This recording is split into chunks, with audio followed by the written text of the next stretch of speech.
Ítalo é quem vai mediar aqui a mesa para a gente também. O Ítalo é bacharel em turismo pela Universidade Federal. O currículo dele é longo, hein, gente? Né? Pela Federal do Paraná. É bacharel também em Ciências Sociais pela Universidade de Brasília e formação na Universidade também de Harvard. Em 2018 foi pesquisador visitante na Universidade de Indiana, onde estudou aí políticas públicas de incentivo à inovação.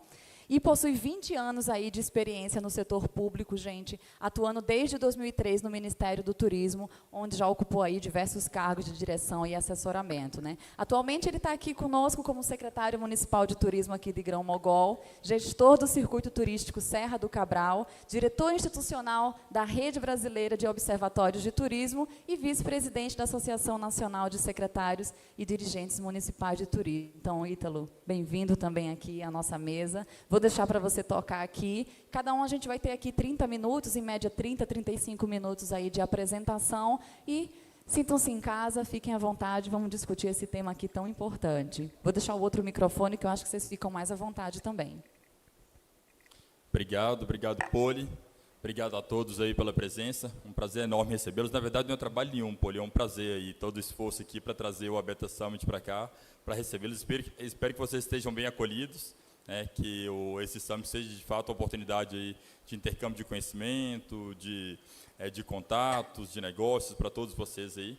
E um tema recorrente, um tema que apareceu recorrentemente nessas falas iniciais aqui do Summit, é como que essa corrente, né, para usar o tema da dinâmica aqui, que pode construir juntos um novo turismo brasileiro, né? E principalmente um novo turismo de aventura, um novo ecoturismo no país. O Brasil tem um potencial turístico enorme, né? A gente viu esse ano o Brasil ser reconhecido como o melhor destino de ecoturismo do mundo, aí, na reportagem da Forbes, né, numa avaliação da Forbes. Por outro lado, quando a gente via aqui a palestra do Rodrigo Raineri mais cedo, a gente falava dos enormes desafios que a gente ainda precisa percorrer para entregar excelência no turismo, né, para que a gente consiga, de fato, transformar o turismo de natureza nesse elemento, né, de gerador de emprego e renda, financiador da conservação, um elemento de formação, de educação para os valores conservacionistas. Então, apesar de sabermos que nós temos uma matéria-prima muito boa, a gente já tem um caminho muito grande a percorrer, né? E os estudos de competitividade do turismo do Fórum Econômico Mundial mostram isso, né? Como que a gente era, inclusive, o primeiro país do mundo em recursos naturais, agora, se não me engano, a gente está em segundo ou terceiro nos últimos rankings. A gente é o 8º em recursos culturais, mas quando a gente vai olhar nossa posição total, a gente despenca por conta do nível de priorização, de infraestrutura, de educação, como que a gente trabalha mal essa matéria-prima que a gente tem. E esses momentos do Abeta, esses momentos de congraçamento, esses momentos de integração, aqui exatamente esses processos, como a Sônia destacava ontem, de se pensar um futuro, de se construir um futuro e de construir, né, políticas públicas, iniciativas cooperativistas, associativistas, para que a gente consiga alcançar esse futuro desejado. Então, muito feliz aqui de ter esse painel, de estar com vocês aqui nesse painel, começando a programação na parte da tarde, com a Sônia Kinker, toda a experiência que ela tem no Ministério do Meio Ambiente, a gente já falava, ela já destacava um pouco ontem, né, já dava o tom na fala dela de ontem de abertura, e ter o Télcio, o coordenador do Polo de Referência Ecoturismo do SEBRAE, que também tem feito um trabalho excepcional, né, sendo essa referência aí da rede SEBRAE no Brasil inteiro, acho que a maioria das pessoas já conhece o papel, o trabalho que o Inspira Ecoturismo tem feito, né, como esse espaço de debate, de construção de futuro também para o ecoturismo brasileiro. Estou muito feliz de ter nesse momento aqui, nesse painel, essas duas referências para o ecoturismo. A gente vai começar com a Sônia, vou passar a palavra para a Sônia, ela vai fazer a primeira apresentação, depois o Télcio vai fazer a apresentação dele, depois a gente vai ter alguns tempos aqui para considerações, para perguntas do público, tá bom? Sônia, por favor, fique à vontade. Muito bem-vinda. Obrigada. Boa tarde, gente. Então, eu queria, sim, se você puder, por favor, colocar a apresentação.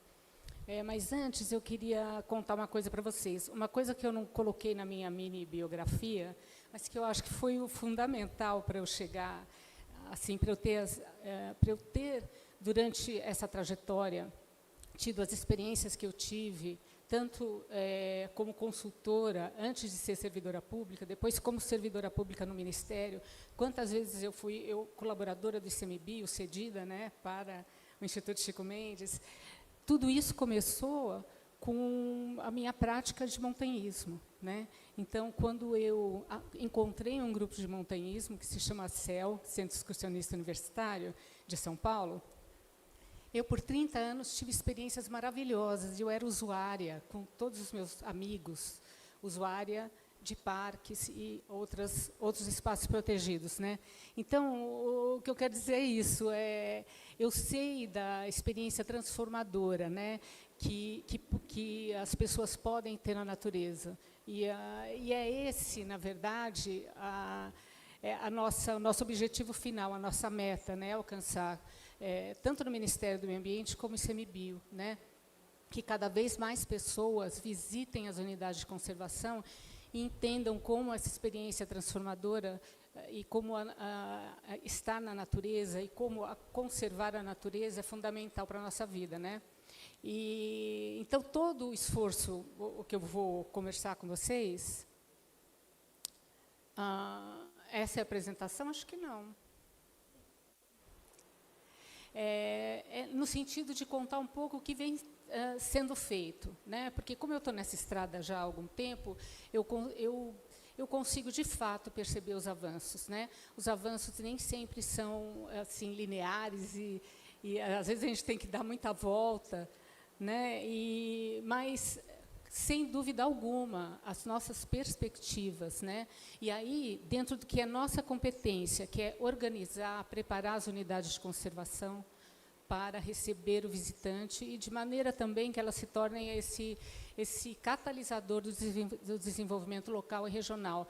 O ecoturismo e o turismo de aventura, eles vão passar por áreas protegidas, por unidades de conservação. Então, do que é a nossa competência é organizar esse espaço para receber o visitante. Então, eu vou falar nesse sentido, tá? Do que a gente tem feito.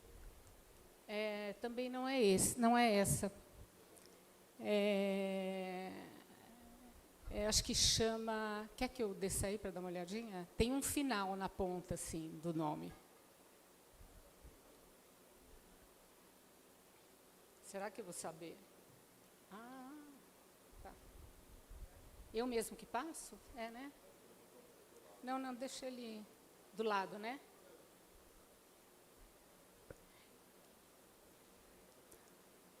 Bom, eu trouxe dados aqui, enquanto entra a apresentação.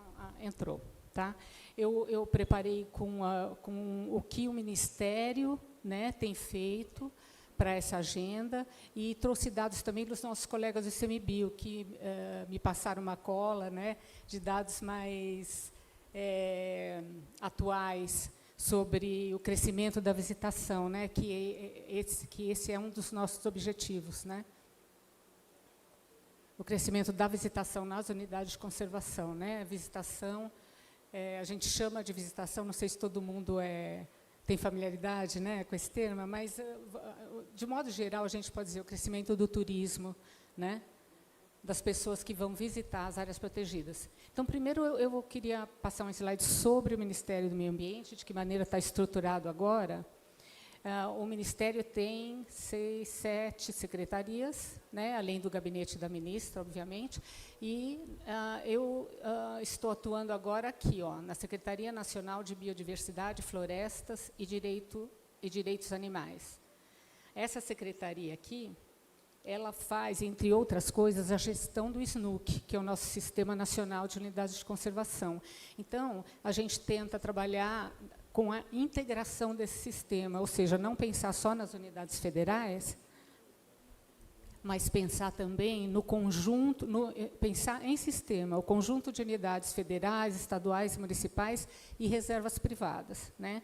Então, o SNUC congrega todos esses níveis de governo e atores, né? E faz parte da Secretaria do Departamento de Áreas Protegidas, da Secretaria de Biodiversidade, Floresta e Direitos Animais, fazer essa gestão, procurar essa integração, tá, entre os diversos atores que fazem a gestão das unidades de conservação no Brasil. Então, esse é um mapa, só para mostrar, esse mapa ele veio do SINUC, né, que é o Cadastro Nacional de Unidades de Conservação, que também faz parte das competências do DAP, convencer, né, porque no nível federal as UCs são obrigadas a colocar aqui, tá, a se cadastrarem, né, no cadastro, para que quando você, usuário, acessa o cadastro e printa e pede um mapa, para que tenha um raio-x real, né, atual, das unidades de conservação. Agora, o trabalho com os estados e com os municípios ele é mais lento, e isso a gente tenta fazer por meio do Fórum de Dirigentes do SNUC, né, para que todas as UCs estejam cadastradas, e a gente tenha um panorama das áreas protegidas no Brasil, né, e de como elas estão organizadas, né. Então, são 2.859 unidades de conservação, que esse dado veio do SNUC, incluindo aí as RPPNs, né, as áreas protegidas privadas, né. Então, o negócio é sensível aqui, né, eu acho que eu não consigo voltar mais. Você me ajuda? Isso, mais uma. Mais uma, por favor. Certo. Então, aqui, pensando em porcentagem, né, do território nacional protegido, pensando em área continental, nós temos 19%, e área marinha protegida, 26,49%. Então, essas são as unidades de conservação federais somente, tá? O que dá 9% do território nacional. Tá? E quem faz a gestão das unidades de conservação federais é o Instituto Chico Mendes, né? Instituto Chico Mendes de Conservação da Biodiversidade, que a gente chama de ICMBio, carinhosamente de ICMBio. Bom, a nossa visão de futuro, a partir dos esforços, não só do presente, porque, como eu disse a vocês, uma mudança de paradigma em relação à visitação, que claramente tem ocorrido, né, ela não acontece do dia para a noite, ela é esforço de muita gente, e no serviço público o que acontece é que é uma corrida de bastão.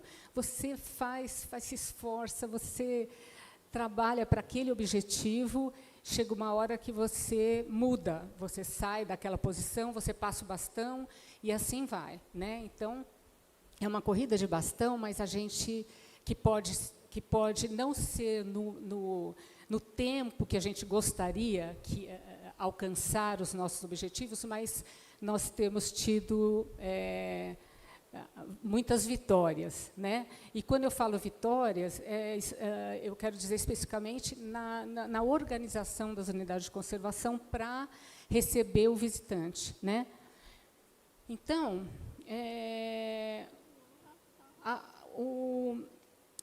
uma das prioridades do Ministério do Meio Ambiente e do Instituto Chico Mendes é preparar as UC, as unidades de conservação, para receber visitantes com qualidade e segurança. Os esforços para a consolidação da visitação têm resultado em crescimento do número de visitantes. Então, vou mostrar aqui uma imagem que mostra, assim, ao longo dos anos, como esse número de visitantes tem crescido.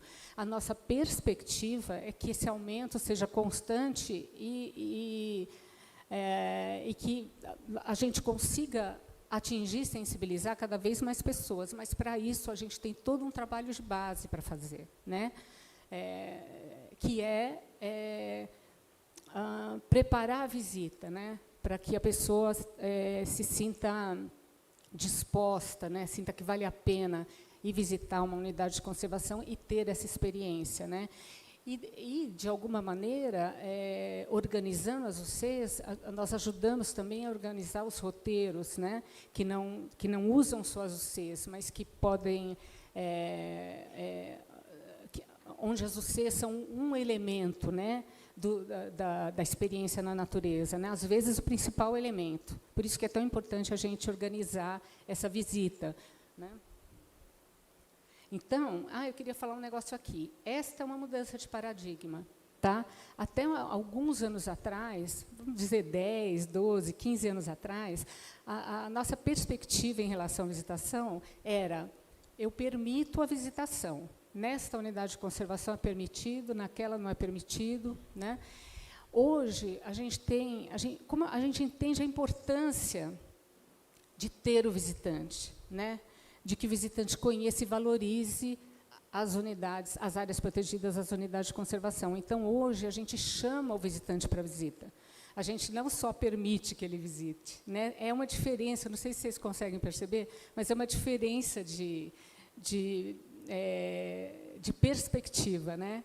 Então, passado que era uma permissão para visite, nós estamos preparando, você é super bem-vindo, né?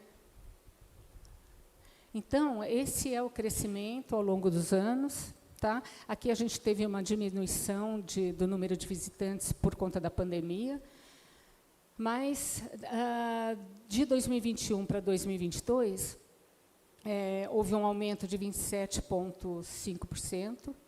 E esse aumento, muitas vezes, ele é uma melhora na nossa metodologia de contagem, né, de número de visitantes. Tá? Então, ele é um crescimento real, mas ele também é um reflexo das nossas metodologias de monitoramento da visitação. Tá? E eu quero mostrar isso aqui. Desculpe, lá vou eu. Você pode voltar de novo, por favor? Ali, não, nesse gráfico aqui de barras. Aqui 21,6. Né? Eu vou trazer esse exemplo dos Estados Unidos, porque eu morei um tempo lá e eu fui fazer meu doutorado lá. E eu fiquei impressionadíssima como... Então, eu não consigo não deixar de falar como a sociedade acolhe, entende a importância dessas áreas como seu espaço de recreação. Né? Então, nos Estados Unidos, se vocês olharem na página do Sistema Nacional de Parques, vocês vão ver que o número de visitantes anual é o número de habitantes dos Estados Unidos, né? Sendo que mais de 80% é visitante doméstico, então não é visitante internacional.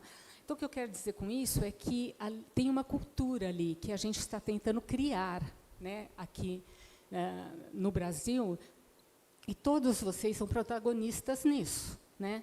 Então, cada um faz a sua parte e a gente junta de maneira a integrar essas partes. Né? A gente prepara as unidades, vocês preparam os visitantes, os turistas, né? Preparam os roteiros, acolhem,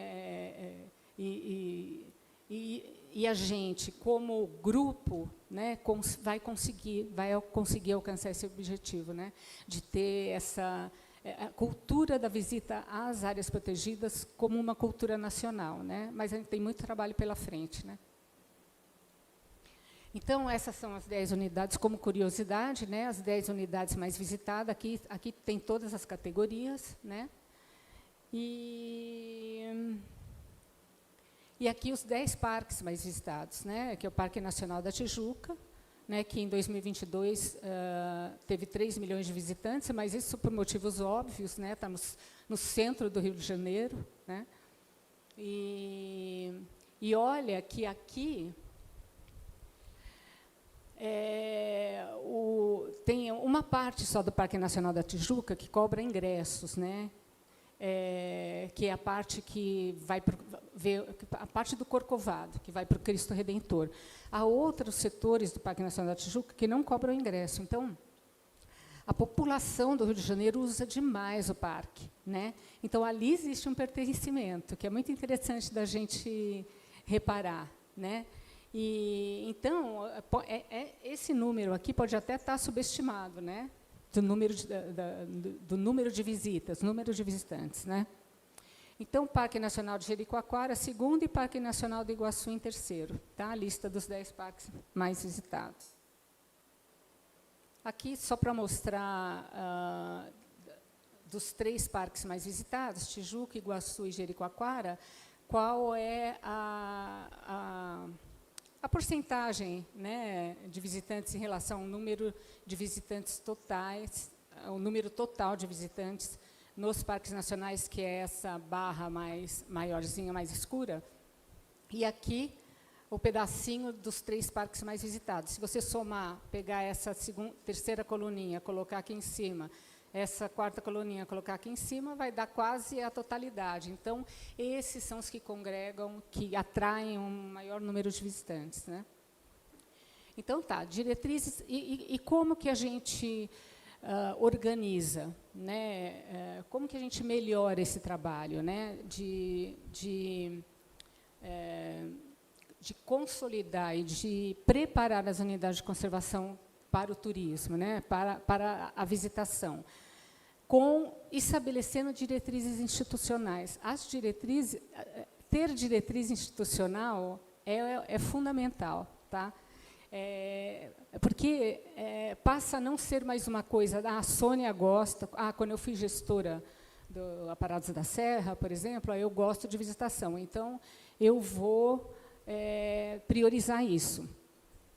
Mas aí eu saio da gestão, entra um novo gestor. Ele já não gosta tanto, ele acha que o visitante gera muito impacto.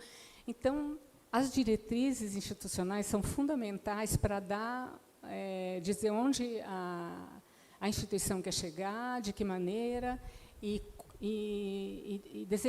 ter metas, inclusive, a alcançar, né? O Instituto Chico Mendes, por exemplo, tem metas anuais de número de visitantes, né?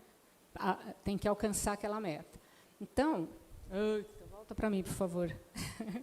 É que eu não consigo voltar aqui, viu, gente? Eu só consigo avançar, não sei por quê. Não, pode voltar, por favor. Pode voltar, aqui. Então, esse é um conjunto de publicações geradas pelo Instituto Chico Mendes que ajudam a consolidar essas diretrizes, né? Então, aqui, elaboração de um cardápio de referências institucionais em uso público, de modo a dar direcionamento e padronização aos gestores. Isso é fundamental. Então, tem manual de sinalização, roteiro metodológico para manejo dos impactos da visitação, um roteiro para planejamento de trilhas, para interpretação ambiental, né? E esse aqui, eu destaco esse aqui, tá? Eu já vou falar dele. Então, as diretrizes: preparar as unidades de conservação para receber visitantes, convidar para conhecer, experienciar e não apenas permitir a visita. E isso aqui também é fundamental, né, para o estabelecimento de atividades de turismo, aventura e ecoturismo, né? A gente entender que há um rol de atividades que podem ser feitas em UC, né? E isso também, esse conjunto aqui de atores, eu tenho certeza que muitos de vocês participaram disso, né? Porque a gente também passa do não pode para dizer pode, mas como pode, né? Então, estabelecer o que a gente chama de uma instrução normativa. Então, por exemplo, escalada pode? Pode. Como é que pode? Está na instrução normativa, né? Então, a ABETA, inclusive, empurrou muito o ICMBio também para essas discussões ao longo do tempo, né? Então, isso é um trabalho gerado por esse tipo de fórum, assim, né? Então, é uma mudança também de visão na metodologia de planejamento da visitação nas UC, né? Utilizar o ROVUC. Pode passar. Não, esse eu passo aqui. O ROVUC, ele estimula o gestor a implementar um rol de atividades na UC, né? E sendo que cada uma dessas atividades ela é adequada para um tipo de zona dentro da UC, né? As unidades de conservação são zoneadas de acordo com a fragilidade daquela área, né? Então, o ROVUC veio para dizer que em cada área daquelas você pode ter um tipo de atividade que vai gerar um impacto que pode ser absorvido por aquela zona, né, por aquela área, ou não. Então, abriu a mente, né, dos gestores para entender o quanto é importante você ter uma diversidade de atividades, tá, para atingir um público variado de visitantes, né. Então, fazendo parte desse cardápio de referências, a gente tem as portarias e instruções normativas, né? Então, elaboração de instruções normativas para atividades específicas, como observação de aves, mergulho, escalada, canionismo, voo livre e cavalgada em área protegida estava sendo discutido, né? Deu uma paradinha, mas houve uma iniciativa do ICMBio também em discutir esse tipo de atividade em UC. E elaboração de protocolos de gestão de segurança da visitação, elaboração de programas e projetos em interpretação ambiental, monitoramento da visitação, né, para que você foque, né, no aumento da demanda, no controle desses impactos e que vai gerar uma qualidade da experiência que a gente deseja entregar para o visitante, né? E eu queria falar um pouco da Rede Brasileira de Trilhas de Longo Curso, que agora que é uma política pública sendo tocada pelo DAP, como eu falei ontem para vocês, né? O DAP é o Departamento de Áreas Protegidas, tá? Então, isso também foi fruto de muito trabalho, muitos anos, né, para desenvolver essa cultura dentro do Instituto Chico Mendes, do Ministério do Meio Ambiente, né? Então, foi esforço assim, o resultado de esforço de muitas pessoas por muitos anos, né? E aqui eu destaco, claro, o Pedro Menezes, né, que eu acho que todo mundo conhece, o Pedro, que, aliás, ele que gostaria de estar aqui no meu lugar, falando, né, mas ele ia viajar, acho que para Honduras, se eu não me engano, então ele já tinha uma agenda que ele não pôde vir, né, mas ele mandou um abraço para todo mundo. Então, eu acho que é merecido falar do Pedro quando a gente fala na Rede Brasileira de Trilhas de Longo Curso. É uma agenda prioritária no Ministério, porque entendendo, e também foi uma mudança de cultura isso, porque entender que trilha não é qualquer coisa. Porque houve uma época que você falava de trilha, a pessoa já não prestava muita atenção no que você estava falando, como se fosse um elemento acessório, né, para a visitação. E hoje a gente entende que as trilhas são ferramentas fundamentais, né, para a consolidação da visitação. E o Ministério entende também a Rede Brasileira de Trilhas como uma ferramenta importante de conservação, né, de conectar as unidades de conservação de todos os níveis, né, e também de desenvolvimento local e regional. Então, por isso, essa agenda agrega tantos objetivos do Ministério do Meio Ambiente, né? E eu trouxe em 2023, a Rede Brasileira de Trilhas de Longo Curso ganhou esse prêmio, né, American Trails. A Rede Brasileira ganhou uma liderança, né, de trilhas internacionalmente conhecida, né? Então, aqui tem uma linha do tempo da Rede Trilhas, mas a gente tinha aqui no Brasil poucas trilhas, tanto que os meus amigos montanhistas falavam assim, quando você quiser fazer uma caminhada de vários dias, saia do país, né? Porque nunca podia, não tinha... assim, a gente acabava entrando sempre, né, sendo usuário de UC, mas na marra, né? Então, havia as travessias clássicas, como Petrópolis-Teresópolis, por exemplo, no Parque Nacional da Serra dos Órgãos, né? Então, toda a tentativa de todo esse percurso é de disponibilizar esse tipo de equipamento, de ferramenta, nas unidades de conservação, né? As trilhas de longo curso, né? Porque, a partir daí, você gera uma série de outras atividades, né, que possam acontecer de visitação dentro da UC, né? Então, bom, temos aqui a idealização da trilha Transcarioca, em 97, que foi o começo do pensamento da Rede Trilhas, né?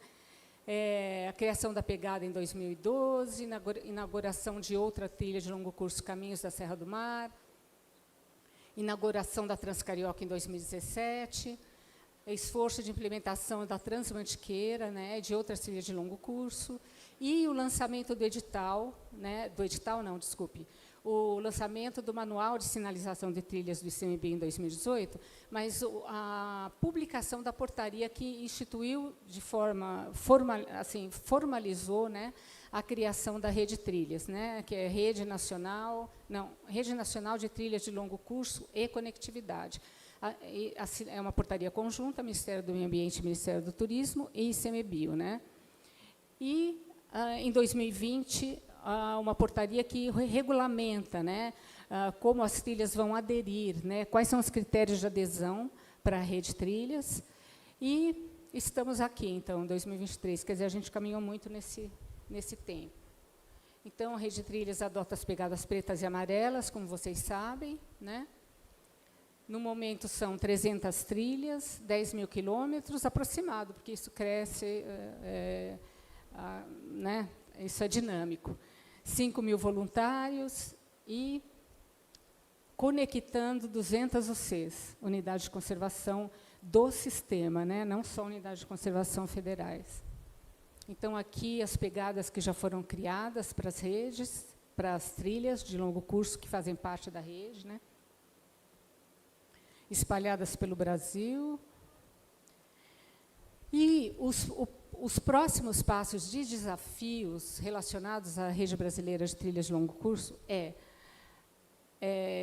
o financiamento, né, o financiamento da rede, que a gente possa desenvolver qual é o sistema de governança adequado para a Rede Trilhas, tá? E já há um projeto, inclusive, que já foi aprovado, né, vai ser um apoio do Banco de Desenvolvimento da América Latina e Caribe, que é o CAF. Quem esteve ali no Congresso Brasileiro de Trilhas, em Niterói, há uns 2 meses, eu acho, né? Nem lembro mais, é tudo tão rápido que eu já não lembro, mas foi o mês passado. Ouviu a Cecília do CAF falando, né, desse apoio especificamente para pensar na governança da Rede Trilhas. E uma linha de financiamento, né? Então, que as atividades de uso público em unidades de conservação não sejam mais acessórias, né? Porque hoje a gente tem vários projetos que apoiam ações do Ministério do Meio Ambiente nas unidades de conservação, projetos com recursos de doação, recursos externos, né? E nunca houve essa linha de apoio à estruturação da visitação, do ecoturismo, turismo aventura dentro das UCs, né? A gente sempre consegue colocar os projetos, mas de maneira acessória. Então, a gente também vai batalhar por isso, né? Pelo financiamento. E outras iniciativas do Ministério, que vocês vão ver que são pontuais, né? Porque já reclamaram, por exemplo, do edital para projetos de cicloturismo, que não foi o DAP, foi a Secretaria de Meio Ambiente Urbano e Qualidade Ambiental do Ministério que lançou. Tá? Ou seja, no Ministério, há um potencial muito grande para a gente congregar ações das várias secretarias para as diversas atividades de turismo de aventura, de ecoturismo, né? Para consolidar e implementar essas atividades e elaborar diretrizes. Mas o pessoal falou que é pequenininho o edital e não deu muito tempo. Então, é isso, né? É um primeiro edital. Nós vamos entender qual é a demanda, né? Como que essa demanda vai se apresentar, o nível, como estarão colocados lá os projetos e batalhar, né, por linhas de financiamento, como eu disse, para que não sejam só iniciativas pontuais, né, para que a gente tenha um processo, né, de consolidação dessa agenda nas unidades de conservação. E fora delas, né, porque você estimulando nas unidades, você também estimula o entorno, né? Então, projetos, como eu mencionei, com recursos orçamentários para fortalecer a Rede Trilhas, esse com recursos orçamentários, né? São projetos pequenos, mas que a gente conseguiu aprovar para usar o orçamento do Ministério, que é a aquisição de setas de sinalização, camisetas, placas de entrada de trilha, para as trilhas que aderiram à rede, né, que cumprem aqueles critérios da portaria de 2020. Né. Iniciativas relativas à implantação de trilhas apoiadas com recursos externos de doação. Então, como eu disse, né, os projetos com recursos externos, como exemplo, GEF terrestre, GEF áreas privadas, etc. Tá? E editais eventualmente lançados, como foi esse que acabou, que ainda está, né, eu acho que o prazo ainda não terminou para vocês aplicarem os projetos de cicloturismo. Então, basicamente, é isso. Estou à disposição, se vocês tiverem questões, dúvidas, angústias. Tá? Obrigada. Obrigado, Sônia. A gente vai passar imediatamente para a apresentação do Teócio agora, e aí a gente tem um tempo de diálogo no final, porque a gente já dialoga entre as duas apresentações, vocês podem fazer perguntas para os dois painelistas ao mesmo tempo. Então, sem demora, eu vou passar a palavra para o Teócio aqui agora, para a sua apresentação. Teócio, obrigado mais uma vez pela presença. Ok, obrigado, Ítalo. Boa tarde, pessoal. Bom, se puder subir aí.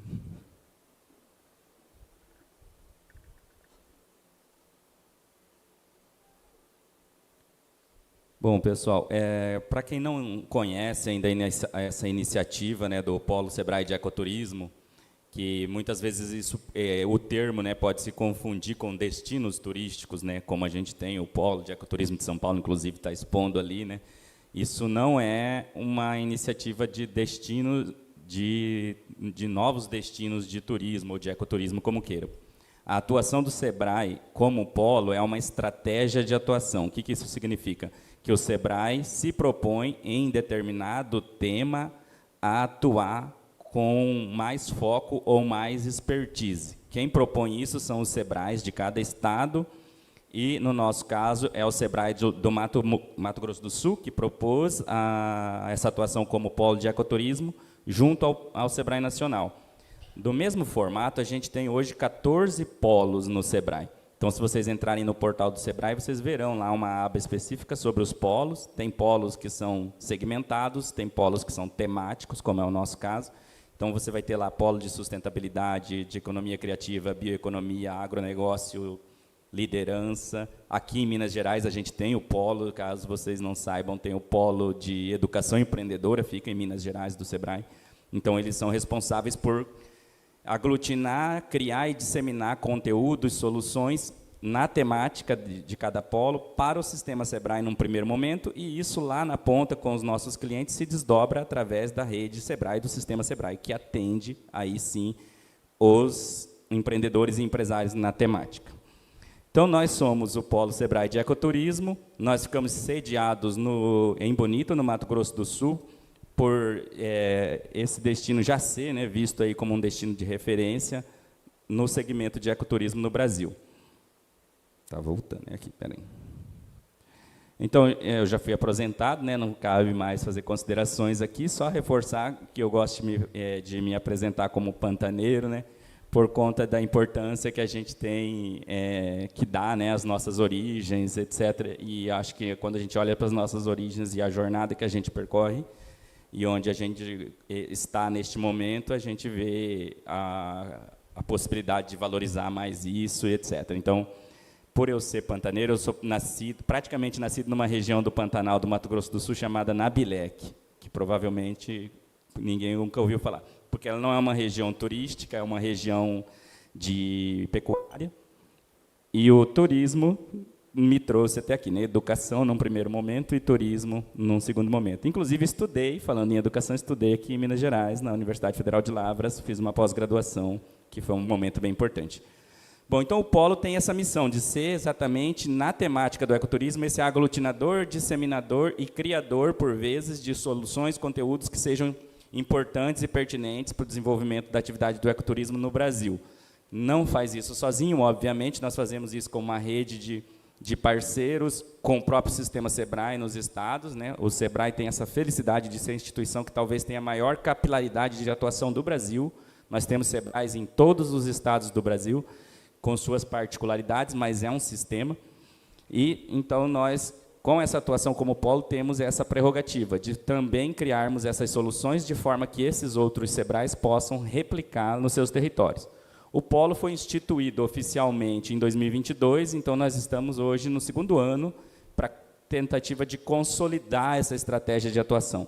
e faz parte do polo, de todos eles, terem governança compartilhada. Então, nós temos algumas instituições que fazem parte da nossa governança que não são do SEBRAE. Um exemplo é a própria Beta, ITTA, Ministério do Turismo, Embratur e assim por diante. Brastoa, né, que são instituições que representam o mercado do turismo. Por que isso? Para que a gente possa entender de verdade o que a gente precisa fazer para que essa dinâmica do ecoturismo aconteça. Nossa visão de futuro, então, é ser reconhecido como exatamente isso, essa referência, onde eu posso consultar informações sobre o que é o ecoturismo.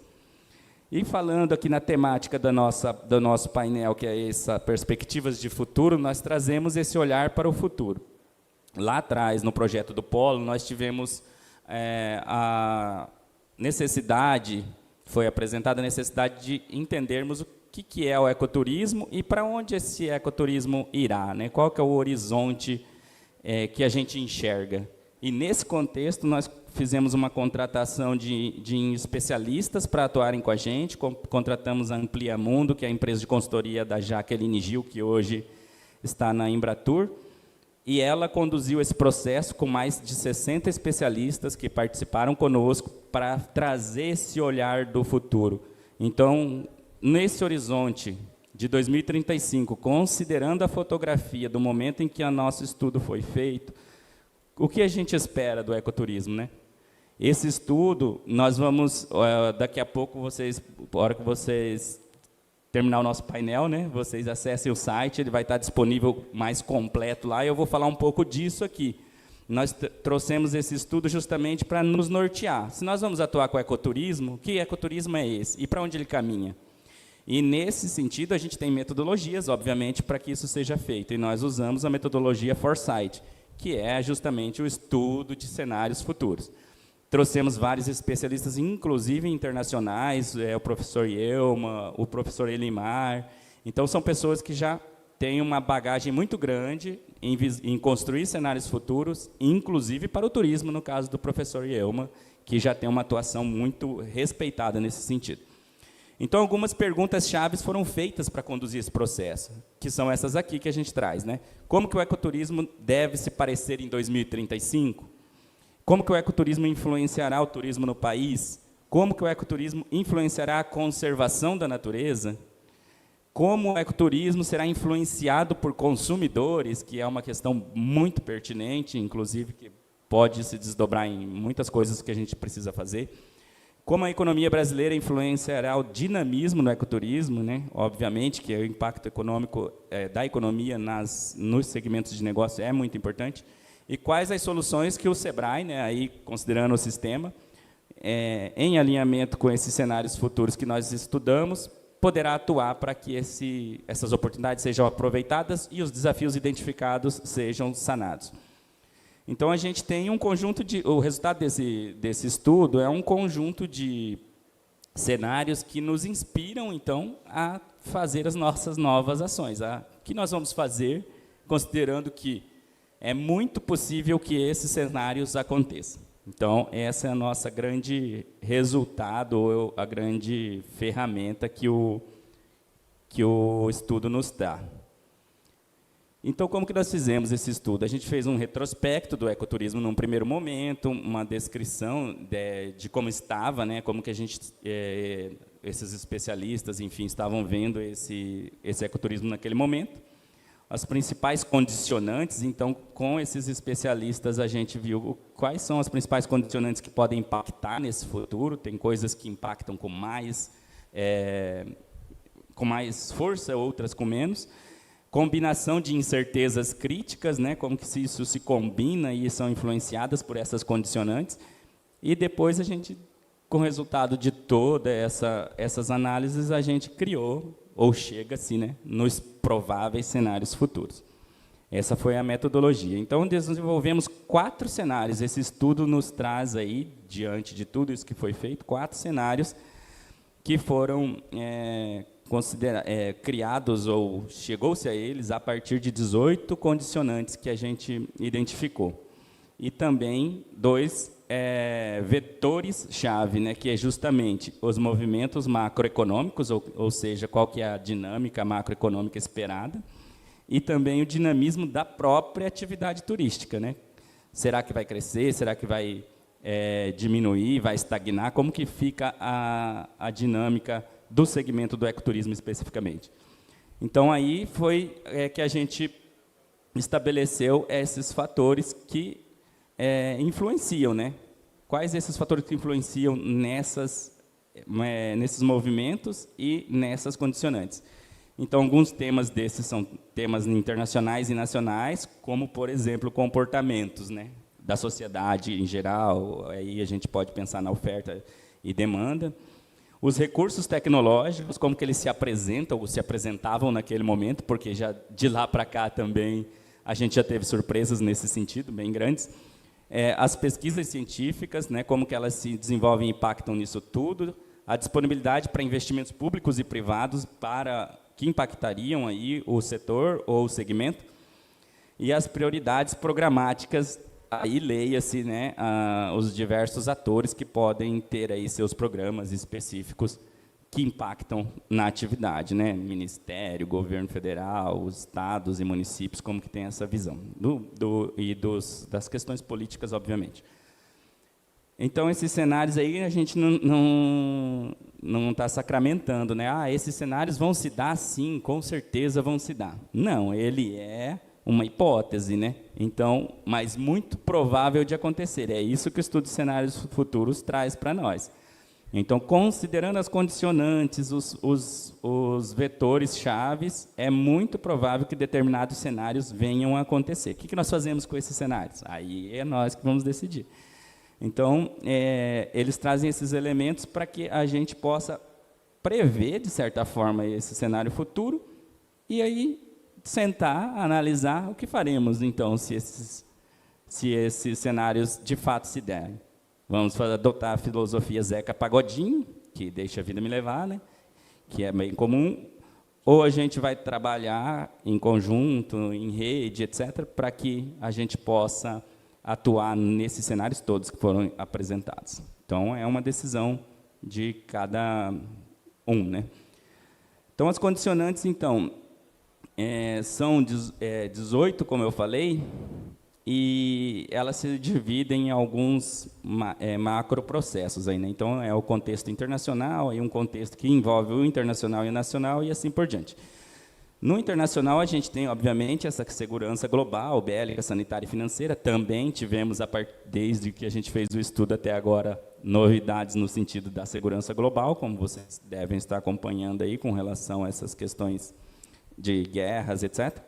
E crise ecológica global, que se apresenta cada vez mais, né, mais evidente. Para nós, acho que aqui não cabe a gente reforçar isso, porque seria estar pregando para convertido, né, que todos nós, imagino eu, saibamos que a questão climática é grave e já bate a nossa porta, e nós precisamos tomar atitudes individuais, inclusive, que possam nos ajudar a sair do cheque especial aí, do planeta, né? Então, aí no contexto mais relacionado a internacional e nacional, é a dinâmica da economia brasileira, né, que a gente fez esse estudo, é bom lembrar, naquela parte que estava se encerrando, a pandemia da Covid-19, se é que dá para falar que estava se encerrando. Então, a gente tinha aí muito essa visão de como retomar, né, a economia global, isso que está ainda, né, caminhando nesse sentido. Valorização de saúde e bem-estar e natureza cognitiva, emocional e comportamental, né? As pessoas, está muito identificado, muito claro que essa busca tem aumentado, né? Custos de energia e transporte, se vai estar um cenário de custo alto, vai continuar aí até quando?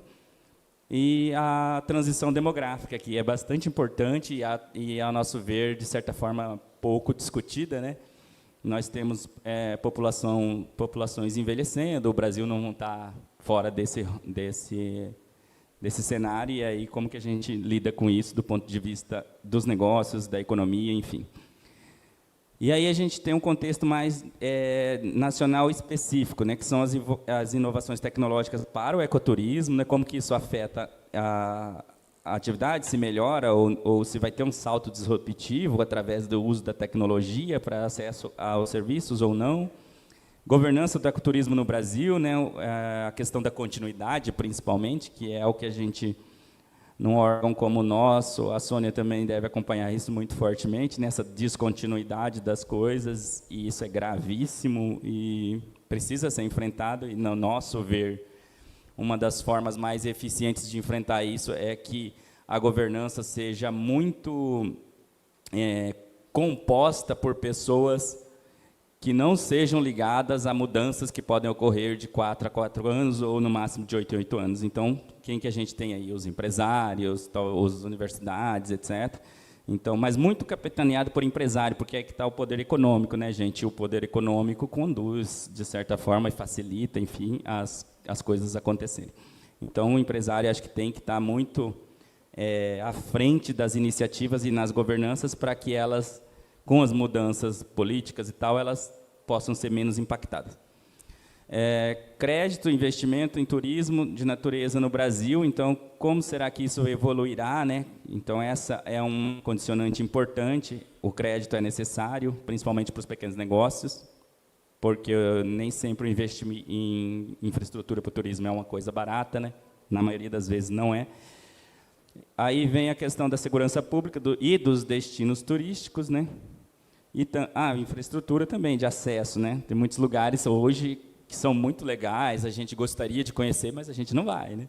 Porque é muito difícil de chegar, nem todo é ecoturista, vamos dizer assim, ou viajante, nem todo viajante é ecoturista também, né?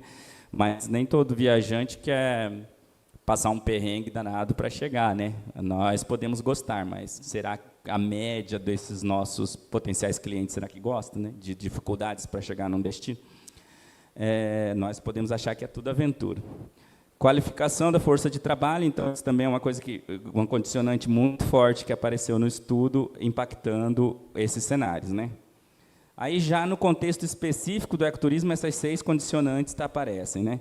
Engajamento do poder público e das populações locais na busca por um destino diferenciado, então, o quanto que isso impacta, ou o quanto isso está presente nos destinos. Adoção de práticas sustentáveis e regenerativas de destinos turísticos. Será que nos destinos turísticos nós estamos preocupados com essas práticas e estamos principalmente adotando, né? Porque a gente, quando fala aí de sustentabilidade, de equilíbrio entre as questões econômicas e ecológicas, sociais, no discurso não resolve nada, né? Quais são as práticas? O que tem sido feito no território que promove essa possível sustentabilidade, né? Ou essas práticas regenerativas?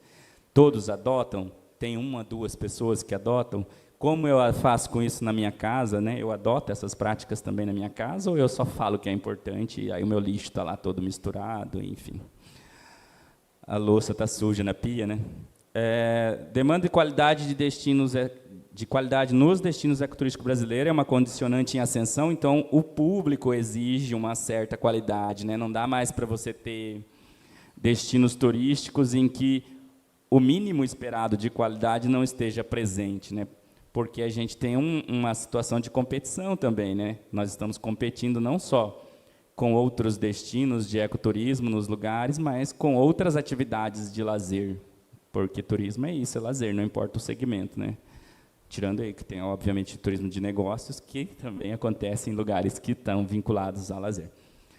Então, essa demanda tem crescido e a gente identifica, e isso vem para os cenários, tensão entre a concentração e descentralização. Então, a gente tem que ficar muito de olho, e isso foi identificado no estudo, nessa questão da massificação no ecoturismo, que é um risco, vocês vão ver mais para frente nos cenários, e que pode acontecer facilmente, né, a depender das dinâmicas que venham impactar esses cenários. E a atratividade e diversificação dos destinos turísticos, né, ou de ecoturismo, né, novos destinos, novos negócios. Então, o quanto no futuro a gente pode diversificar, ou a gente conseguirá diversificar a atividade de ecoturismo no Brasil. O que é potencial, todo mundo fala, né? Nós ouvimos isso muito. O Brasil tem um potencial XYZ por conta da sua biodiversidade. A Forbes, como o Ítalo trouxe, falou isso recentemente, e virou notícia no mundo inteiro, que o Brasil é um maior potencial de turismo na natureza, ou turismo ecológico, em razão da sua biodiversidade. Mas como nós estamos fazendo com isso, né? De verdade? A gente tem novos destinos estruturados e pensados para aproveitar essa biodiversidade, sim ou não, onde eles estão e como que isso está sendo feito.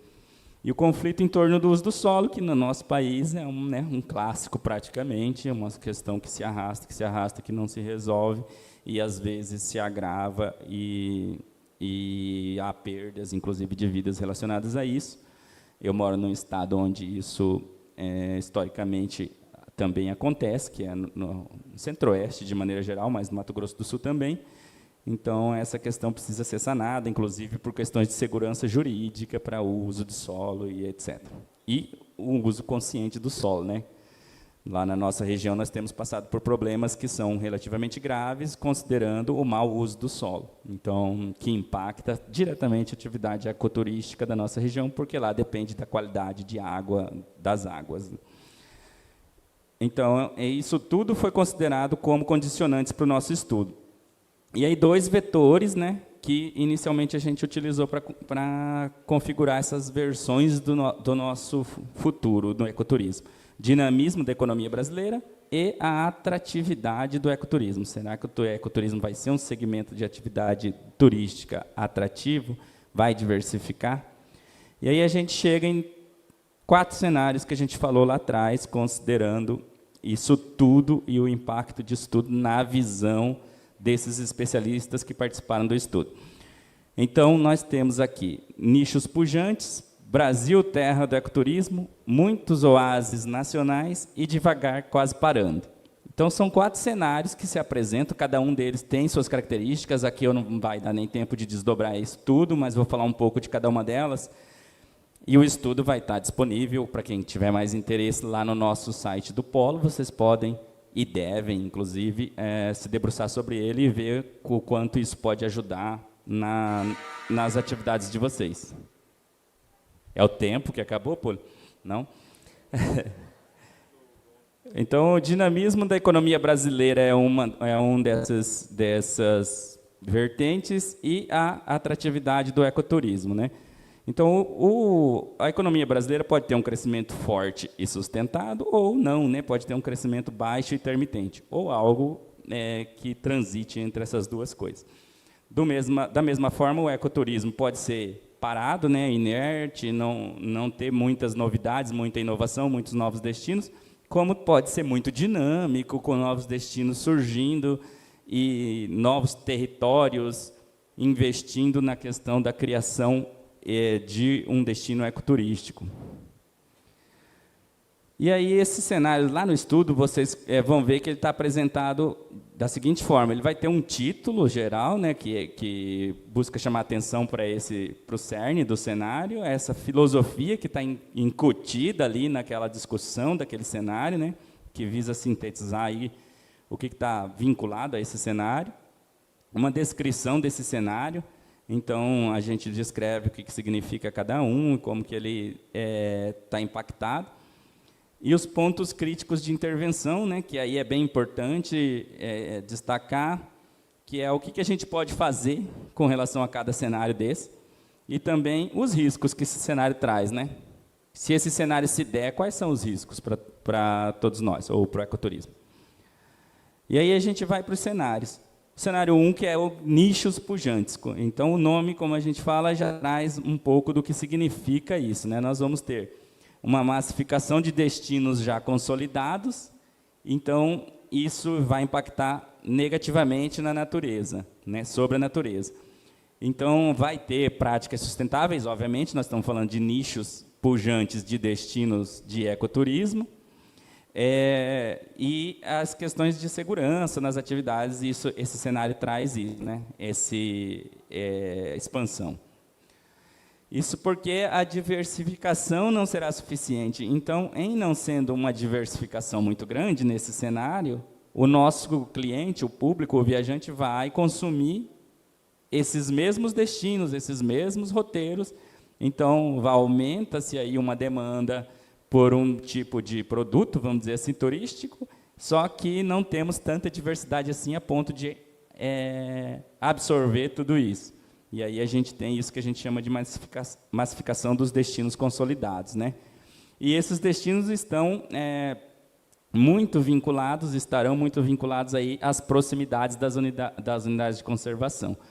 Nós fizemos um trabalho no Polo que é bem legal trazer, que a gente fez um mapeamento do ecossistema de ecoturismo, né, que é um trabalho que normalmente é feito para startups e tal. Nós quisemos fazer isso para o ecoturismo. Fizemos, e o resultado dos 12 principais destinos de ecoturismo do Brasil, com base em várias informações lá, requisitos, desses 12, 11 estavam ou nas unidades de conservação, são unidades de conservação, ou em torno delas.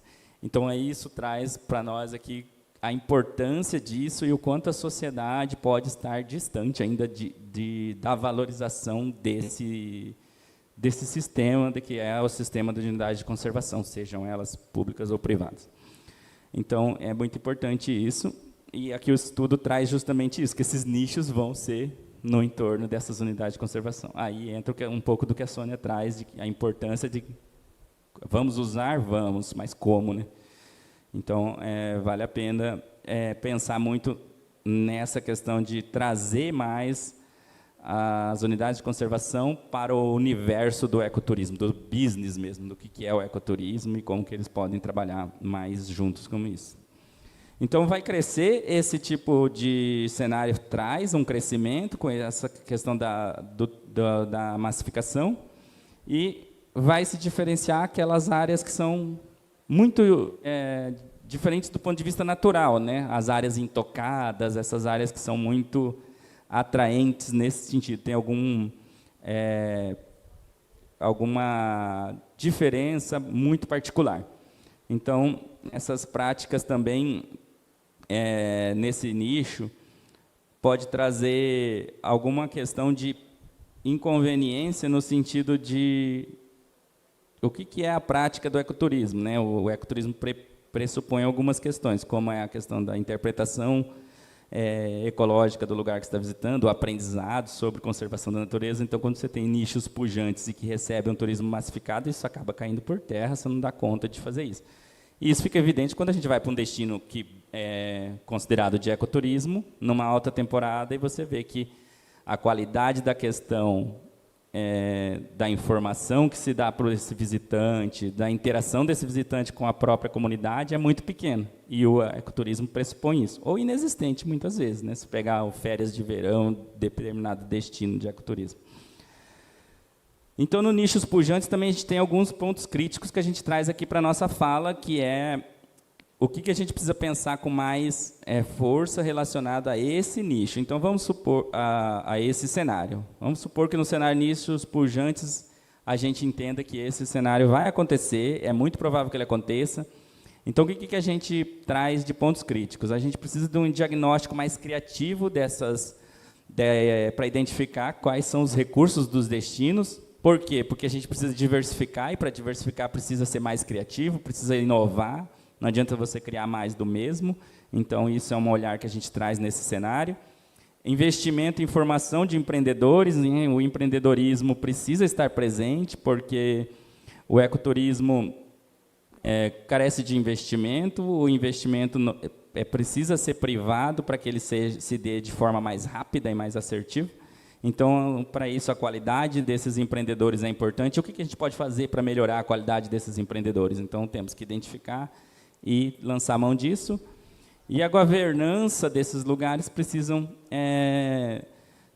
ter muito foco, né, nessa questão da qualidade das políticas públicas e promover adequadamente os destinos, né? Porque pode acontecer muitas vezes do destino atender todo mundo, né? Ah, eu quero atender todo mundo no meu destino turístico, é legal. Mas será que isso na questão da sustentabilidade ou do crescimento sustentado é interessante? Ou pode causar um impacto que mais na frente eu não vou conseguir controlar? E aí vem os riscos desse cenário futuro. O risco é degradação ambiental, né, por conta da massificação que a gente já traz aqui, que vai acontecer nesse cenário. Então, a degradação ambiental é um dos fatores. Para o ecoturismo, péssimo, né, porque a matéria-prima do ecoturismo é a qualidade dos ecossistemas, qualidade ambiental. E aqui também a gente traz a massificação dos polos ecoturísticos, e que são perto dos grandes mercados emissores, né? Então, isso também é um risco que esse cenário traz e que precisa ficar de olho. Então, não tem oferta diversificada, aqueles nichos que estão muito próximos dos mercados emissores, pela facilidade de deslocamento, ou pelo tempo que as pessoas, né, têm para viajar, acaba sendo mais procurados e aí gera esse impacto. No cenário 2, a gente tem o Brasil terra do ecoturismo. Aqui é o cenário desses 4 cenários, pessoal, esse é o cenário que a gente pode ser visto como mais positivo, vamos dizer assim. Mesmo sendo, aliás, cenários negativos, a gente não tem nenhum dos 4. O que a gente tem é desafios diferentes em cada cenário desse que a gente viu. Então, aqui é o cenário mais positivo do ponto de vista do crescimento dos turistas e da diversificação da atividade turística, de destino turístico, etc. Então, nesse cenário, a gente vê um crescimento da qualidade, uma melhoria da qualidade desses destinos turísticos, e é isso atraindo mais turistas estrangeiros, por exemplo, que é a qualidade de um destino melhora, a internacionalização do turismo acaba acontecendo, porque os operadores, os distribuidores da cadeia do turismo se sentem mais à vontade em enviar seus clientes para aqueles destinos, por confiar na qualidade. Então, esse cenário traz um pouco disso. As políticas de promoção também muito alinhadas a essa questão. É importante aqui colocar que, quando a gente fez o estudo, a gente tinha uma política de promoção que talvez não fosse tão impactante assim, do ponto de vista da visitação estrangeira no Brasil, e hoje isso já mudou bastante, né? Num tempo relativamente curto já mudou bastante. Por conta disso, como que nós nos posicionamos nesse cenário? Quem nós convidamos? Onde estão os nossos públicos? E o que nós queremos convidá-los a fazer na nossa região? Então, tem que saber fazer isso. Isso tem sido bem feito e crescendo muito, né? Então, nesse cenário, há esse crescimento, né? Práticas de sustentabilidade também aumentam, porque nesse cenário os empreendedores entendem que a qualidade e a visão mais sustentável do negócio é importante para que ele continue a existir e que o fluxo de turista aumente também. Então, a gente vê um aumento nisso. E o próprio ecoturismo, nesse cenário de maior fluxo de turista, financia essa conservação da natureza, o que é muito legal do ecoturismo, né, como ferramenta de investimento na conservação. Por quê? Porque a gente gosta da natureza e acha legal? Não, porque gera dinheiro, gente. Alguém aqui acha que, por exemplo, Bonito, que é visto como um destino de referência, existe como existe, porque todo mundo lá é muito amigo da natureza. Não, é porque descobriram um valor econômico no negócio e funcionou, e criou-se uma estrutura em torno disso e funciona bem. Então, a gente tem que fazer com que os destinos e as pessoas, a comunidade daqueles destinos, entendam que o ecoturismo traz benefício econômico e que isso é bom para todo mundo, mas precisa ser bem feito, né? Então, esse cenário traz um pouco disso, né? A atividade financiando a proteção. E aí, alguns pontos críticos desse cenário qualificação de mão de obra, como gargalo, a gente já vê muito isso enquanto Sebrae, a gente escuta muito isso dos empresários, eu quero investir, quero ampliar, mas não tem gente para trabalhar, enfim, é uma fala muito comum. E aí, quando a gente ouve isso, eu particularmente gosto muito de pensar, será que as pessoas hoje estão se relacionando com o trabalho ou pensando sobre a relação com o trabalho da mesma forma que eu penso quando eu comecei a trabalhar, ou que você, empresário, pensa quando você começou a trabalhar? Aí é mais fácil, será, eu tentar entender como que esse cara quer se relacionar com o trabalho hoje e adaptar os negócios para que esse cara consiga ficar comigo um pouco mais, enfim, porque parece que ficar com você para sempre não existe mais. Ou eu vou tentar moldar esse novo trabalhador, ou esse novo formato de pensar as relações com o trabalho, para o meu jeitão de fazer as coisas. Então, é uma pergunta que a gente sempre coloca para o empresário, né? O investimento em infraestrutura, né, sobretudo acesso e comunicação, serão indispensáveis. Então, aqui, outro ponto crítico que, nesse cenário de crescimento, né, do Brasil, terra do ecoturismo, é preciso estar no radar, preciso ser perseguido, é preciso estar nas estratégias de investimento, porque são investimentos altos e, notadamente, públicos, né, de política pública, e é o papel, inclusive, da política pública no turismo. O estímulo à adoção de iniciativas de sustentabilidade e práticas de regeneração. Então, esse cenário é possível de acontecer, vai acontecer. Então, essas práticas precisam ser estimuladas para que elas estejam alinhadas a esse crescimento, né? Por quê? Porque, ao mesmo tempo que ela vai estar alinhada a esse crescimento, ela cresce justamente em consequência disso também. Assim que a gente vê e traz esse ponto crítico de intervenção. E aqui também o que traz, de novo, pregar para convertido, né, a questão da importância da segurança nas atividades de ecoturismo. Nesse cenário, obviamente, a gente precisa sempre estar preocupado com a questão de segurança e com o crescimento das atividades ou novas atividades surgindo, já ter essa preocupação desde a sua origem, para não precisar se preocupar com isso depois que as coisas dão errado. E os riscos, então? Aqui, de novo, né, massificação dos polos que são muito próximos a grandes mercados consumidores, né, porque já são conhecidos, reconhecidos e são moda, né, tem muito efeito moda no ecoturismo, no turismo também. E, então, esse é um risco que a gente mapeia nesse cenário. Então, a gente pode, se isso acontecer, a gente pode estar matando galinha dos ovos de ouro, a gente escreve no estudo, porque perde-se a oportunidade desse crescimento mais amplificado e diversificado. Então, os gargalos desse crescimento residem nesses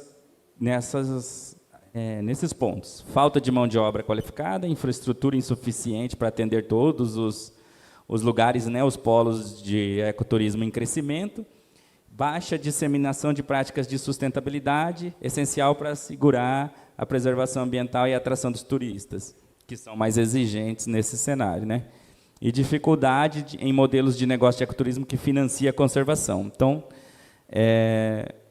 nesse cenário, esses pontos são os riscos, e aqui a gente chama a atenção para a disseminação de práticas de sustentabilidade, né? Quanto tempo nós falamos de sustentabilidade, né? Eu ouço, pelo menos desde quando eu comecei a estudar no curso de turismo, e lá no curso de turismo, a primeira vez que eu ouvi falar dessa palavra, dizia-se que a palavra surgiu em 1960, salvo engano, 64, no relatório Brundtland, sobre as mudanças climáticas. E o que de prático, com grande impacto, foi feito de lá para cá? Foram muitas coisas? Foram poucas coisas? Foram coisas suficientes para que a disseminação das práticas de sustentabilidade fizessem parte aí já das nossas vidas? É uma questão para se pensar também. O cenário 3 aqui traz essa questão de muitos oásis nacionais. Então, é uma diversificação de novos polos de ecoturismo ou de destinos de ecoturismo Brasil afora, espalhados Brasil afora, num cenário de baixo crescimento econômico, né? Então, o crescimento econômico é baixo, o crescimento do ecoturismo é mediano. Então, muito também próximo desses mercados emissores. E alguns polos, destinos mais distantes, que são aqueles que já estão em desenvolvimento, né? E que vão conseguir se estabelecer e se manter nesse cenário de muitos oásis.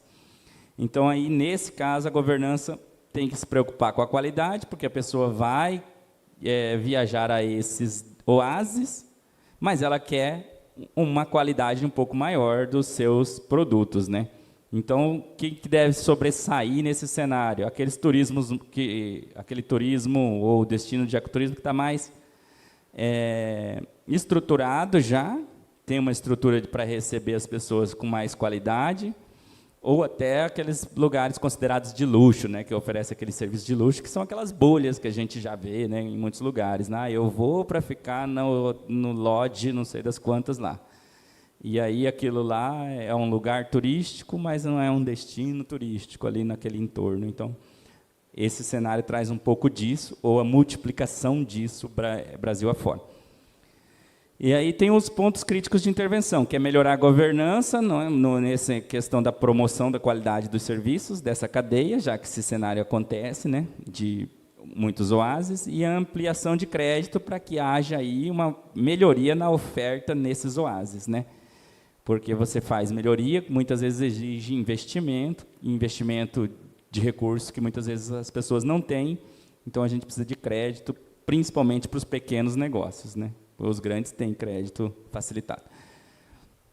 E aí a gente tem um risco de,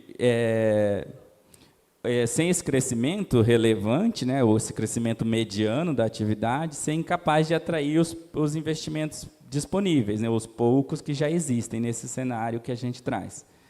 Então, a maior probabilidade aí que os benefícios econômicos desse ecoturismo, nesse cenário dos muitos oásis, fique restrito, né, concentrado, que já ampliaria aí também a nossa distância, né, o nosso abismo social, que não é a proposta do ecoturismo quando a gente fala em geração de renda e distribuição.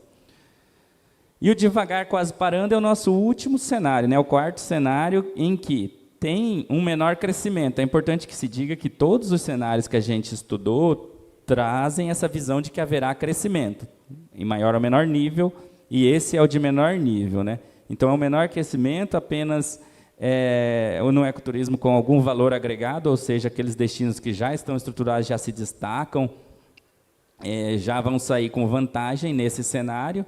Então, e aquele ecoturismo de proximidade, de novo, né? A pessoa que está querendo fazer um escape, uma fuga, vai para esses lugares, e que tem uma renda, né, relativamente alta, vai para esses lugares e retorna para o seu local de origem. Então, esse é o cenário que a gente tem menor crescimento e a gente traz duas questões, né, de pontos críticos, né?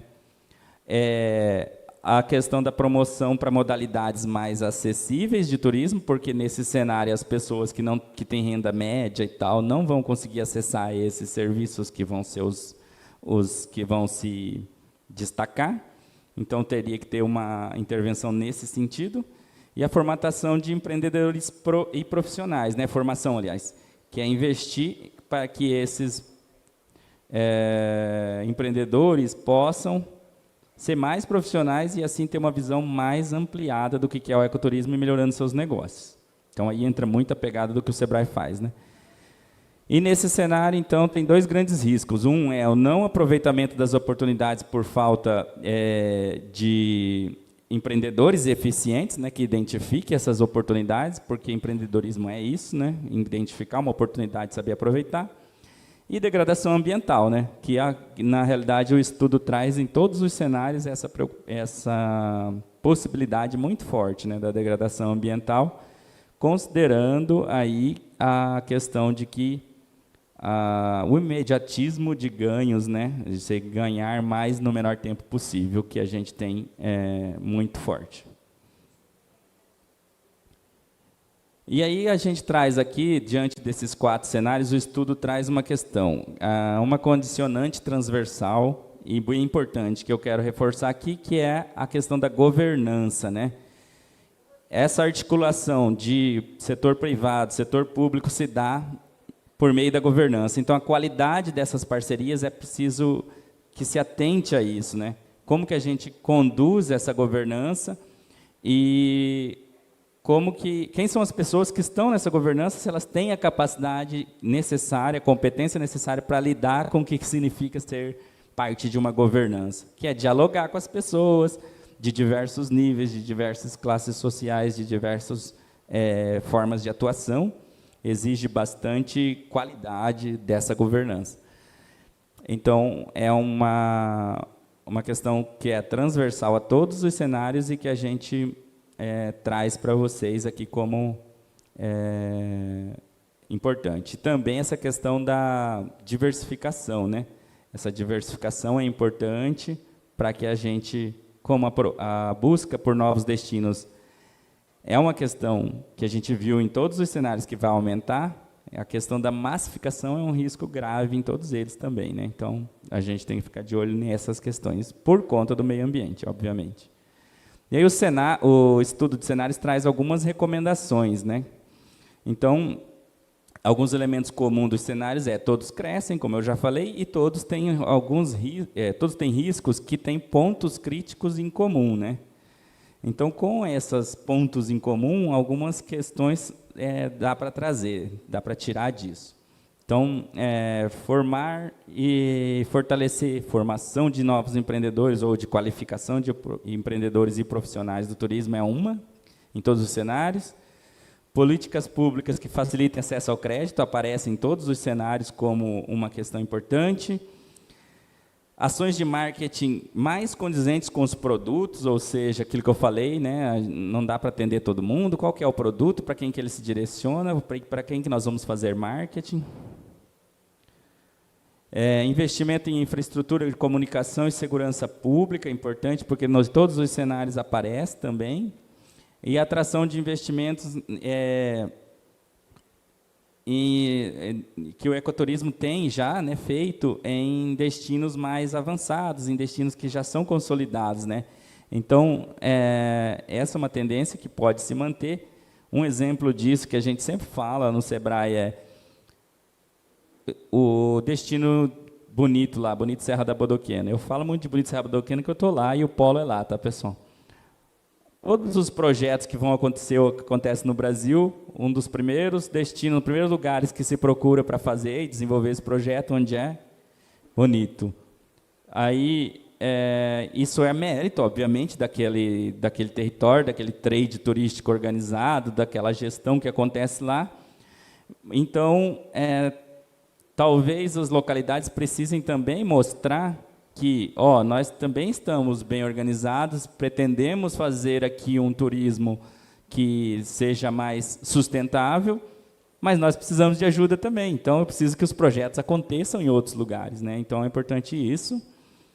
Desenvolvimento de modelo de negócio, que o financiamento da conservação da natureza é a partir do ecoturismo. Então, a gente sempre tem que ver sempre ao implantar um destino, um roteiro de turismo, como que ele vai retornar para a proteção da natureza a partir das suas receitas geradas. Então, é isso, pessoal, que eu queria trazer. O ecoturismo, a gente vê, e o estudo conclui, né, que o ecoturismo deve ser visto, deve se posicionar como esse modelo de negócio que vise incluir toda essa sociedade, cumprir aí com os pilares do ecoturismo e também financiar a conservação da natureza, né? É esse o grande insight que a gente quer deixar de vamos olhar para o ecoturismo, seja no seu empreendimento ou no destino turístico, como um modelo de negócio que precisa ser autofinanciado, ou seja, ele tem que financiar a qualidade natural daquele ambiente para que ele possa ser saudável e agradável para todo mundo, inclusive a sociedade onde ele está inserido, né? E eu queria deixar uma mensagem importante, se me permite, Ítalo, encerrando aqui, porque quem não viu ainda a pesquisa ECOAR, que é uma pesquisa que nós estamos fazendo pelo Polo, com os parceiros, a Beta, a Embratur e o Ministério do Turismo, visando identificar qual que é a importância econômica do ecoturismo dentro do turismo como um todo. Então, quem for empresário e empreendedor do ecoturismo, mesmo que seja empreendedor informal, eu convido você a acessar o QR Code, responder a pesquisa. Nós temos o stand do Polo ali na área de feira, vocês podem passar lá, tem o QR Code também, e já tem numa tela lá, inclusive, uma prévia dos resultados dessa pesquisa, se vocês ficarem curiosos. É só ficar lá que vai aparecer os números lá, vocês já vão ter uma ideia do que a gente está identificando com esse estudo. E por que isso? Porque a gente sempre fala que o ecoturismo é importante no turismo, é um setor que cresce, é um setor que isso, que aquilo. Mas quem são esses empreendedores e o que eles de fato representam? E o que a economia do ecoturismo representa para eles? Então, esse é o objetivo desse estudo aqui também. Agradeço, coloco o Polo de Ecoturismo à disposição, tem o site ecoturismo.sebrae.com.br, esse estudo vai estar lá, mais completo. Vocês podem se debruçar sobre ele e mandar e-mail para nós, tirando dúvidas, ou para a gente bater papo sobre isso. Estou à disposição e agradeço demais a oportunidade, mais uma vez, à Beta, Ítalo e todos vocês.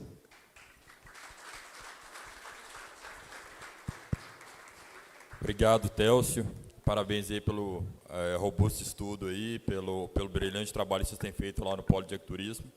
É muito bom a gente olhar, assim, por um lado, a gente vê os desafios da mudança climática, do desenvolvimento sustentável que a gente vê, mas, por outro lado, como destacava a Sônia, o crescimento da visitação de unidades de conservação, políticas públicas do setor pensadas, né, para estimular a criação de diretrizes, todo esforço, iniciativas que são premiadas, como a gente falava das trilhas, né, a própria Rede Brasileira de Trilhas tendo reconhecimento da American Trail, ou da própria Forbes falando do ecoturismo brasileiro. Então, esse cenário que se tão bem apresentou, que nos faz olhar para esses desafios, essas perspectivas aí que trazem o ecoturismo, o turismo de natureza no Brasil. Eu não vou me estender, a gente tem alguns minutinhos ainda, então eu prefiro deixar a palavra para o público, a gente tem uns 10 minutos ainda para questionamentos. Então, eu vou deixar a palavra aberta, se alguém quiser fazer alguma pergunta para a Sônia, para o Telcio, por favor, fique à vontade, só manifestar que a gente passa o microfone.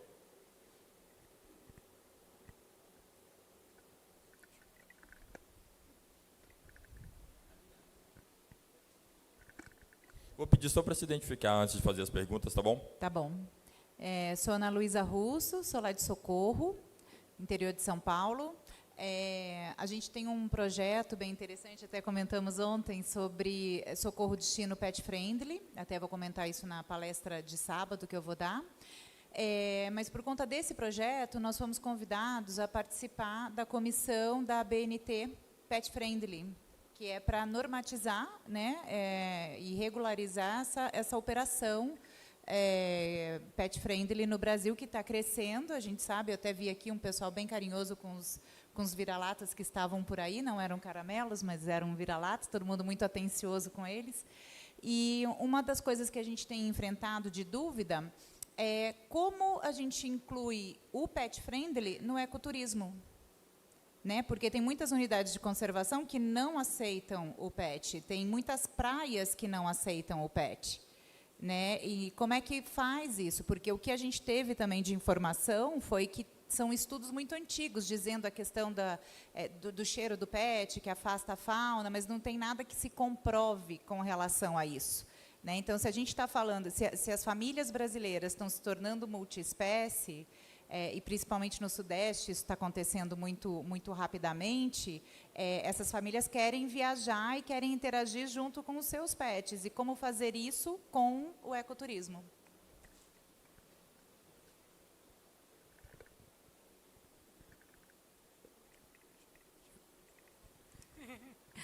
Bom, eu posso começar, talvez, porque é fato, dentro de unidades de conservação,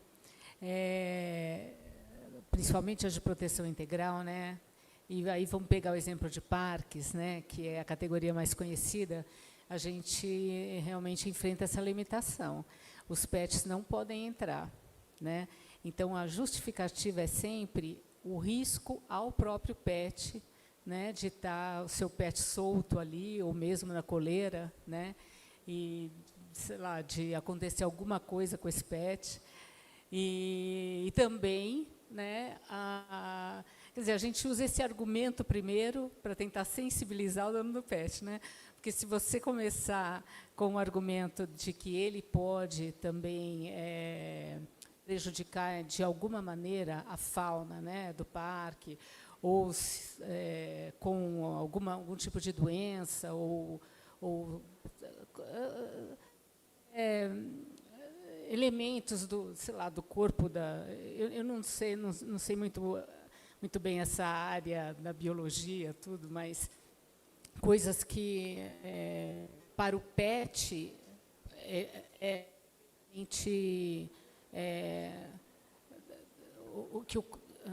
que a estrutura dos pets aguenta e a fauna silvestre não, vamos dizer, essa troca de, sei lá, né? E a questão do cheiro, que pode afastar a fauna. Então, quer dizer, tem uma série de critérios, né, e de indicadores, né, que foram utilizados para colocar essas normas. Né?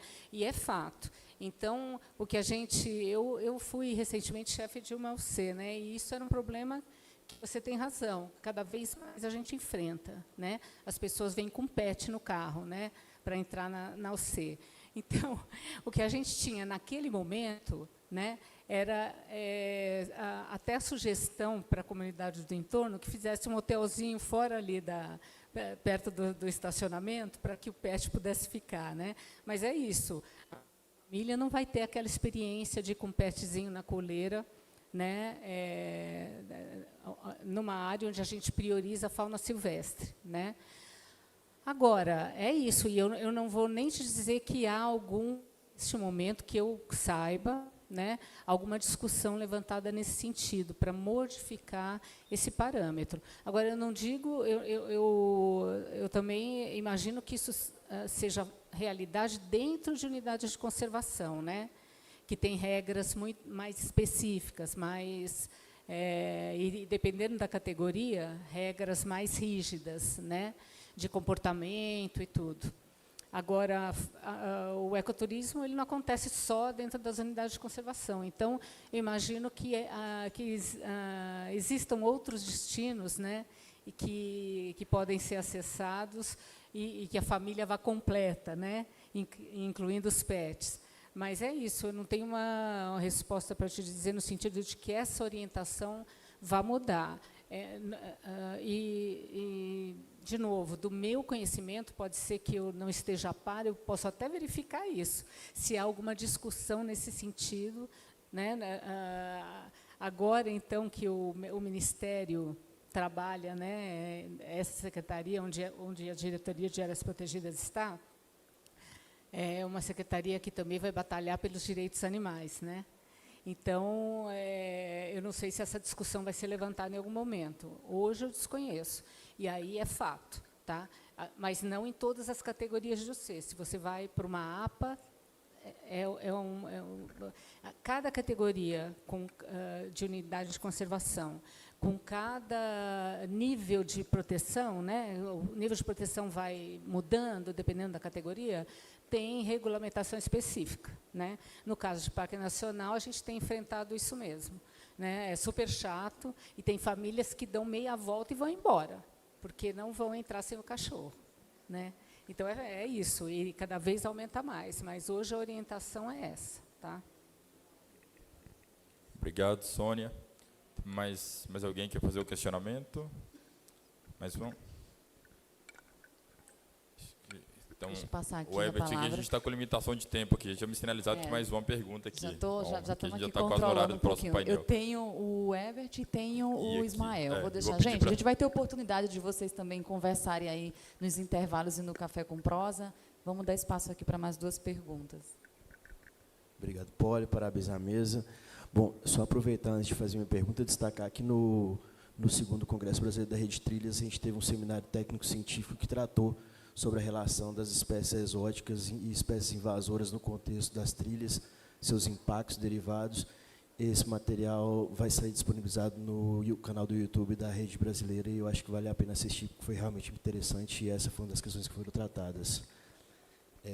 Bom, eu sou Herbert, estou aqui representando a Universidade Federal dos Vales do Jequitinhonha Mucuri, naturalmente também a Rede Brasileira de Trilhas, a Rede Brasileira de Observatório de Turismo e a Reserva da Biosfera da Serra do Espinhaço.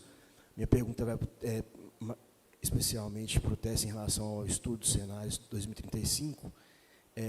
Em uma das dimensões de análise, você informou sobre a questão da mudança demográfica, que acaba orientando também um pouco das premissas, das perspectivas.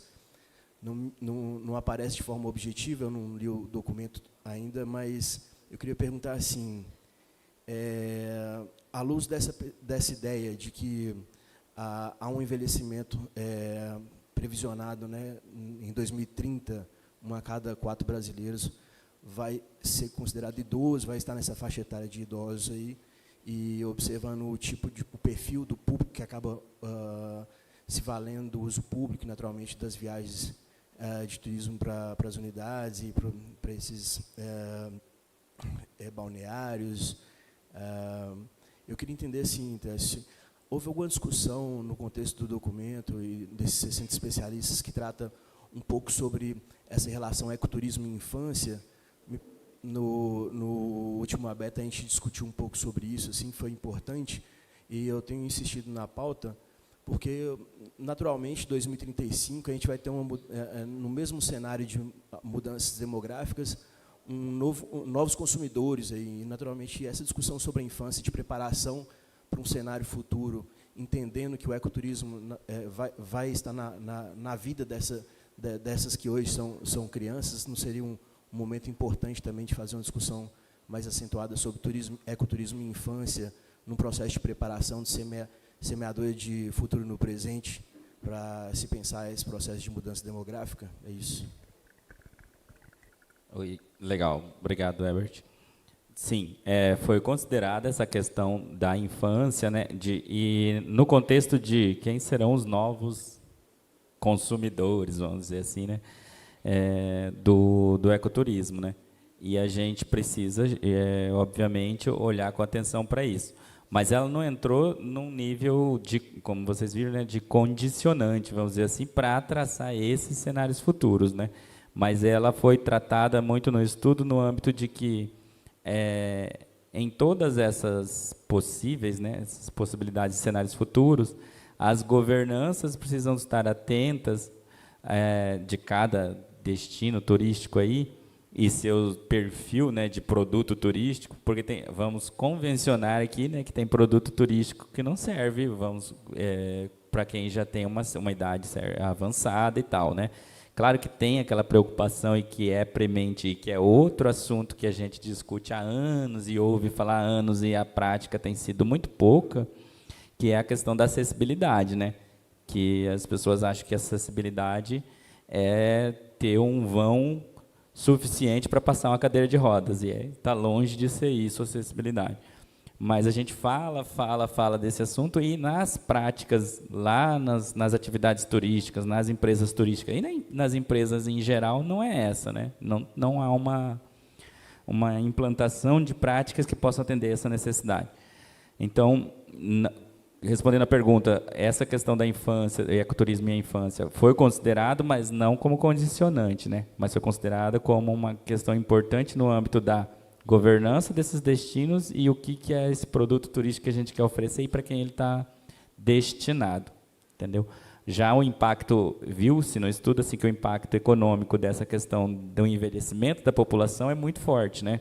E as necessidades dessas pessoas, que vão estar mais velhas e possivelmente com recursos recurso e tempo, né, para viajar, e aí onde eles vão, né? Mas nesse sentido. Obrigado.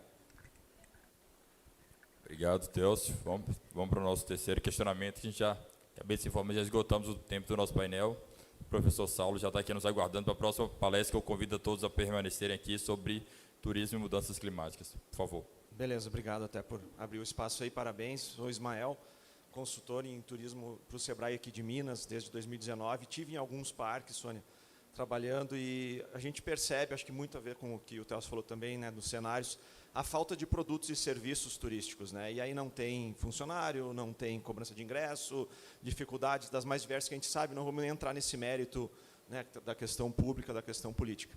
Eu queria saber se existe já uma iniciativa, algum programa, algum modelo que, inclusive, a gente poderia usar para nos inspirar e servir de exemplo e levar em algum parque, de parcerias, assim, voltados, por exemplo, com uma associação dos condutores locais, uma associação empresarial, que ele possa fazer um produto diferenciado lá, que esteja, claro, permitido dentro do plano de manejo, mesmo que esse plano de manejo tenha 20, 30 anos, mas que ele tenha condições de gerar algum tipo de negócio turístico ali, de prestar um serviço, que ele possa, com isso, né, gerar emprego, gerar renda e trazer até, quem sabe, uma contrapartida para o parque, seja na manutenção de uma trilha, a arrumação lá de uma necessidade na portaria, no banheiro, enfim, coisas pequenas que a própria comunidade local possa assumir e que não fique nessa coisa, de repente, da grande concessão, que vai depender de um grande investimento, né, de um consórcio de empresas, que também é um modelo, né, que funciona, a gente tem vários bons exemplos. Mas, pensando nesses que não estão nos destinos tão procurados, que recebe aí